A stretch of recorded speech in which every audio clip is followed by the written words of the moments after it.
Cronkite Sports back here at Phoenix Municipal Stadium here in East Phoenix. And look at that, I'm no longer alone. Gabby Chernoff joining me alongside Max Petty here as 2 weeks away now from the Arizona State baseball season. And Gabby, obviously the offense is a huge talking point coming into this season, considering that a lot of players today that spoke similar to last week, talking about how just deep this offense is going to be, nearly 15, 16 guys deep. What were your necessarily big takeaways from that?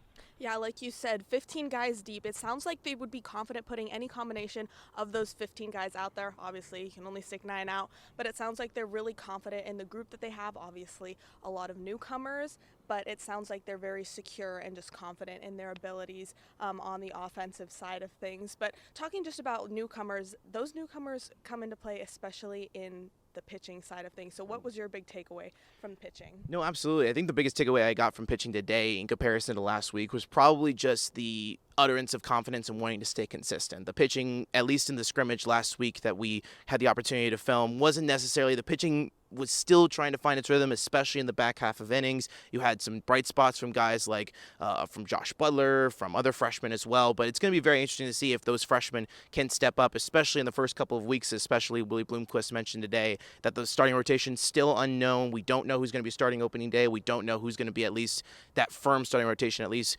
against Santa Clara, against the Broncos in 2 weeks. But Gabby, it seems at least from a lot of the guys, even the veteran guys, like I say, Jackson and others, talking about how team bonding has necessarily been like a huge motivational factor for a lot of the guys, especially for a lot of the freshmen knowing each other from places in high school. Josh Butler, who we already mentioned, a Sandro Day O'Connor grad. Can you just talk about like what they kind of said today about teamwork, team bonding, and how that's necessarily going to hopefully catapult them and their consistently both on and off the field?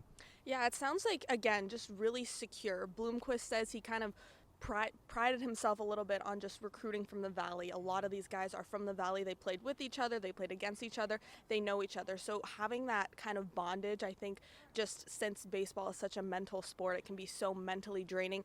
Having that support from your teammates to lean back on. They talk about Bible study, their faith. They talk about just doing things off the diamond that kind of better themselves. It's really good to have that kind of support system, and it sounds like that's helping with their confidence as well. We'll be interested to see if that mental support off the field can help the guys off the field, on the field as well. Obviously, only 2 weeks left to prepare and get those fine-tuned details out. We'll, of course, have all the coverage here all across all of our social platforms on Cronkite Sports as well as on CronkiteSports.com.